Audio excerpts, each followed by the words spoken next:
اعوذ باللہ من الشیطان الرجیم بسم اللہ الرحمن الرحیم ان اللہ خالق الحب والنوا یخرج الحی من المیت ومخرج المیت من الحی ذالکم اللہ فانا توفکون خالق الاصباح وجعل اللیل سکنا والشمس والقمر حسبانا ذالک تقدیر العزیز العلیم۔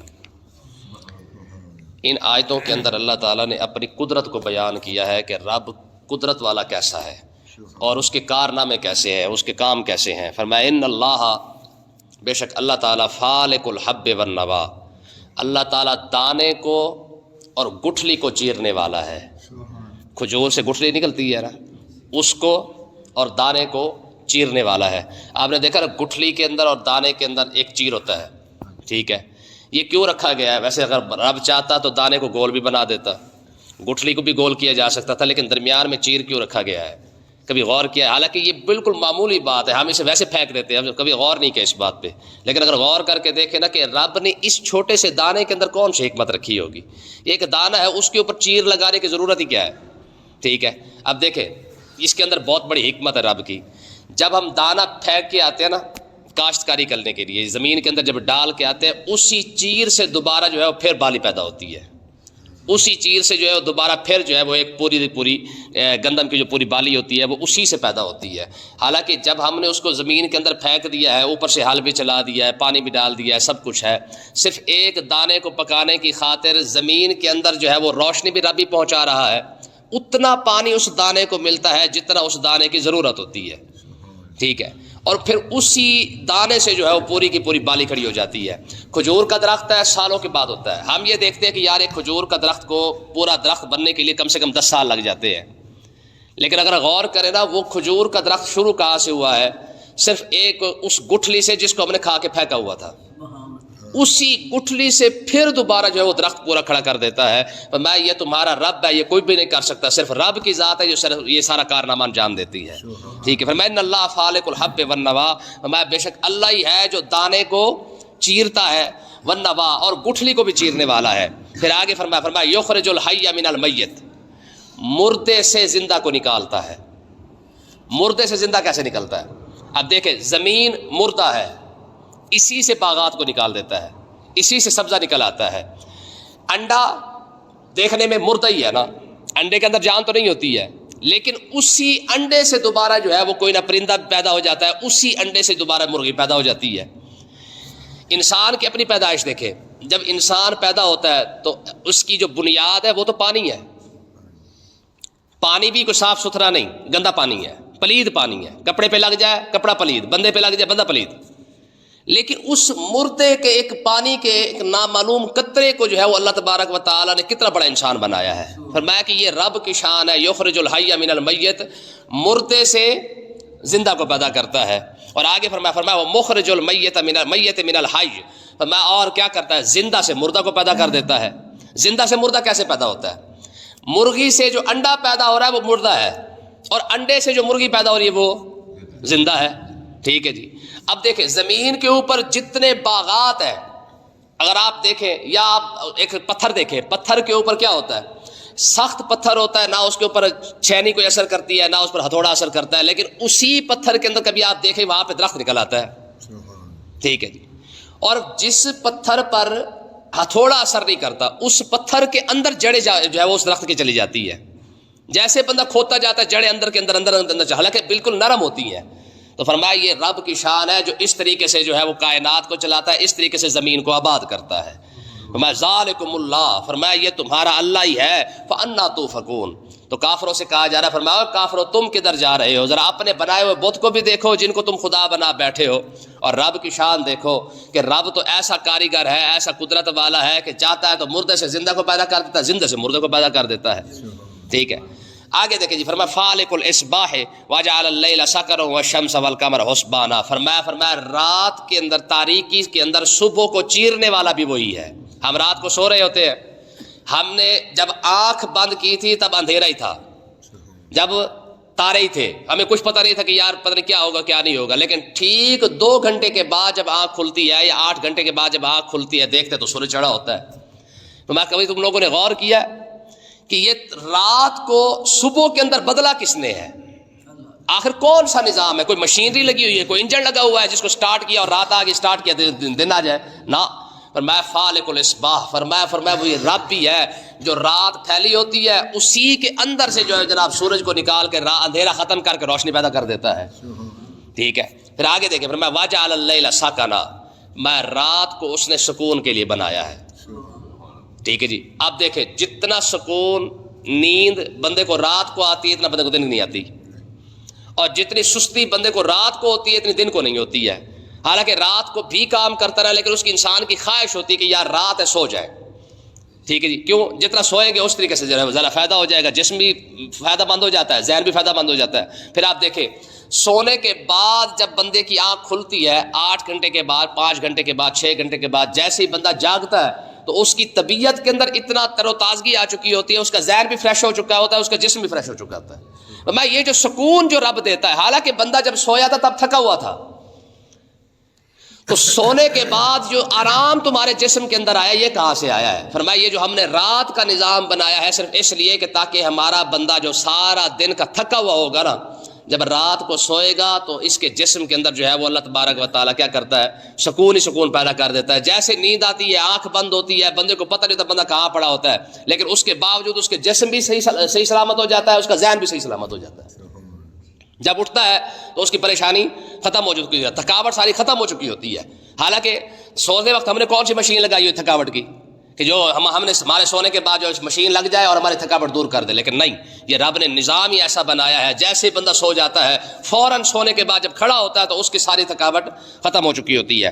پھر آگے دیکھیں، فرمایا والشمس والقمر حسبانا، ہم نے سورج اور چاند کو حساب کے لیے پیدا کیا ہے. اگر سورج نہ ہوتا تو ہمیں کیسے پتہ چلتا کہ سال پورا گزر چکا ہے؟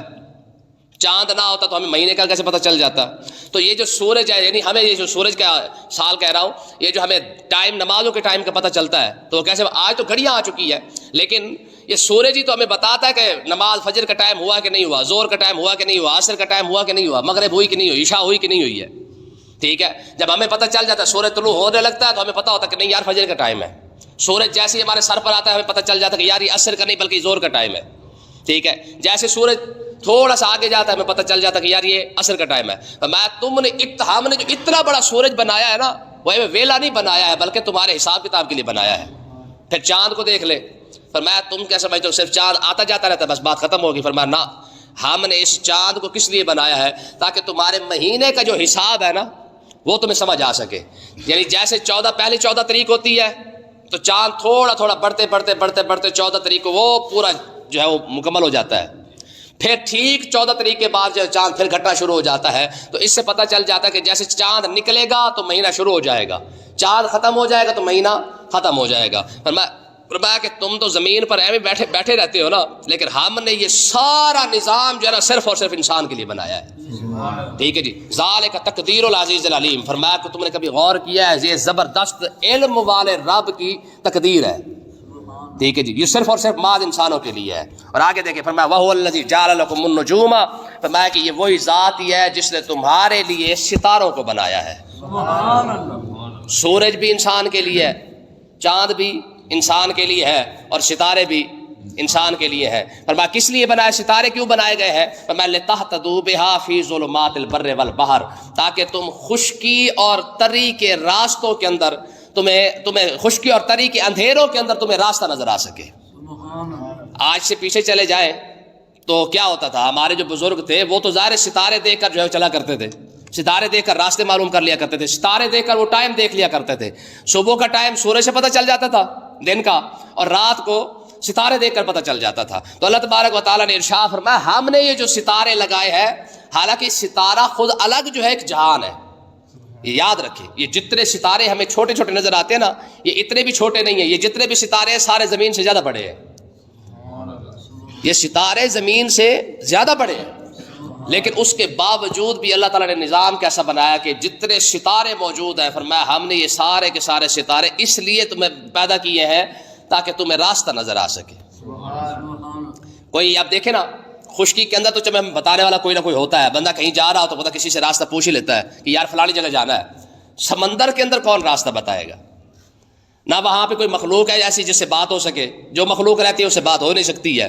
پھر اس کے باوجود آپ جب لاکھوں ہزاروں کلومیٹر آگے جا رہے ہیں سمندر کے اندر، وہاں کیسے پتہ چلے گا کہ یار اب ہم نے کہاں جانا ہے اور کس طریقے سے جانا ہے؟ تو فرمایا یہ پرانے دور کے اندر ہمارے بزرگوں کا یہ حساب تھا، وہ ستارے کو دیکھتے جاتے اور اپنا سمندر کے اندر جو جہاز تھا وہ چلاتے جاتے، جو جہاں انہیں جانا ہوتا وہ ستاروں کے ذریعے پہنچ جایا کرتے تھے۔ اور ان کا علم بھی کتنا ہوگا، آپ اندازہ لگا کہ وہ کتنے علم کے ماہر لوگ ہوں گے۔ میں نے ایک بزرگ کا ایک واقعہ پڑھا تھا کہ ایک بزرگ نے اپنی گھر والی کو کہا، آپ ان کے علم کا اندازہ لگائیں کہ وہ کتنے ستاروں کے اور اس چیزوں کے ماہر لوگ تھے۔ ایک بزرگ نے اپنی گھر والی کو کہا کہ فلاں ٹائم مجھے اٹھا دینا، ٹھیک ہے، اگر اللہ تعالیٰ نے ہمیں اس ٹائم اگر ہم جو اکٹھے ہوں گے اس سے جو اولاد پیدا ہوگی اس سے سارے نبی پیدا ہوں گے۔ سبحان اللہ، یار اندازہ لگائے، یعنی ان کا علم کیسا تھا۔ فلاں ٹائم مجھے اٹھانا، ٹھیک ہے، اس ٹائم اللہ تعالیٰ جو ہمیں اولاد دے گا اس سے جو نسل چلے گی نا وہ کیا ہوں گے، سارے کے سارے نبی پیدا ہوں گے۔ مائی صاحبہ نے اس ٹائم نہ اٹھایا، وہ وقت گزر گیا۔ جب وقت گزر گیا نا تو بندے نے کہا، اس نے کہا تم نے اتنی بڑی نعمت جو ہے نا وہ ضائع کر دی ہے، ٹھیک ہے۔ اچھا پھر کچھ ٹائم گزرا تو اس بزرگ نے پھر اپنی گھر والی کو کہا اس ٹائم مجھے اٹھانا، ٹھیک ہے، اگر اس ٹائم ہم نے اکٹھے ہوں گے تو اللہ تعالیٰ ہمیں جو اولاد عطا فرمائے گا وہ ساری کی ساری بادشاہ بنے گی۔ یار کوئی سوچ سکتا ہے ان کا علم کیسا ہوگا، ہے نا حیران کن بات۔ اچھا پھر وہ ہوئے اور اللہ تعالیٰ نے پھر ان کو اولاد بھی عطا فرمائی، وہ ساری کی ساری اولاد، ان کی نسل جتنی چلتی گئی سارے کے سارے بادشاہ بنتے گئے۔ تو یہ علم کے وہ ماہر لوگ تھے، یعنی ان کے پاس اتنا علم تھا کہ کون سا ٹائم کب ہوتا ہے اور اس کے اندر کیا ہو سکتا ہے، تو ایسے علم کے ماہر لوگ تھے، ٹھیک ہے۔ تو اللہ تعالیٰ نے ارشاد فرمایا کہ وَهُوَ الَّذِي جَعَلَ لَكُمُ النُّجُومَ، ہم نے یہ جو ستارے بنائے یہ تمہارے لیے بنائے ہیں۔ کس لیے بنائے ہیں؟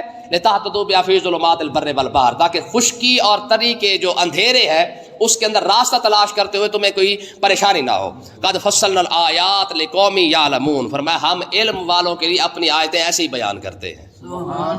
تو جو سنے نہ اس کا کیا کرے بندہ، ٹھیک ہے جی۔ رب نے تو بیان کر دیا نا پورا قرآن، اب نہیں سنتے تو پھر ہماری بد نصیبی ہے، نہیں سمجھتے قرآن کو تو پھر ہماری بد نصیبی ہے۔ اب آگے اللہ تعالیٰ کی قدرت دیکھیں، فرمایا وَهُوَ الَّذِي، یہ وہی ذات ہی ہے، انشاکم من نفس واحدہ، جس نے ایک جان سے تمہیں پیدا کیا ہے، ایک جان سے پیدا کیا ہے۔ تو اس کا مطلب یہ نکلا کہ انسان سے ہی پیدا ہوئے ہیں۔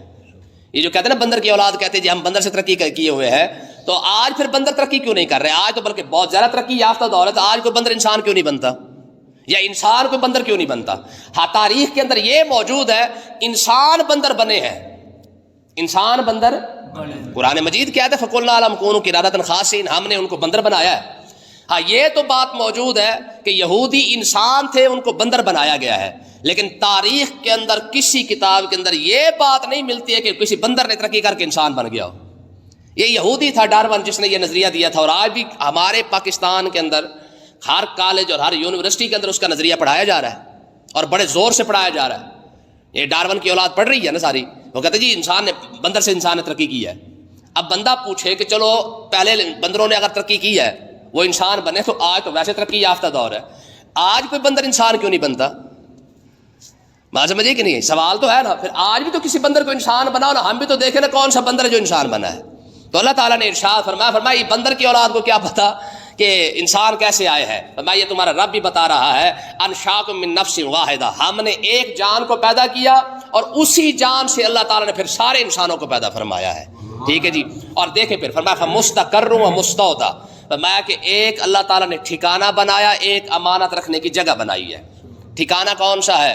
اس سے مراد کئی ہو سکتے ہیں، یعنی ٹھکانہ ماں کا پیٹ بھی ہو سکتا ہے اور امانت باپ کی پشت بھی ہو سکتی ہے، کیونکہ اولاد باپ کے پشت میں ہوتی ہے اور باپ کے پشت سے وہ ماں کے پیٹ میں منتقل ہوتی ہے۔ فرمایا یہ رب بھی ہے جس نے یہ قدرت پیدا کی ہے کہ اللہ تعالیٰ نے امانت مرد کے پشت سے نکال کے ماں کے اس امانت اس ٹھکانے کے اندر رکھی ہے۔ فرمایا یہ بھی رب کی قدرت ہے۔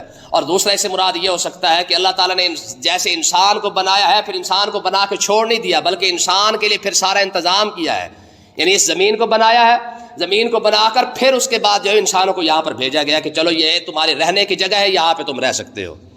سائنسدان یہ کہتے ہیں، وہ کہتے ہیں کہ اگر یہ جو زمین ہے نا، یہ اللہ تعالیٰ نے اس حساب سے بنائی ہے کہ اگر یہ زمین اپنی جگہ سے 1 انچ بھی اوپر ہوتی تو برباد ہو جاتی.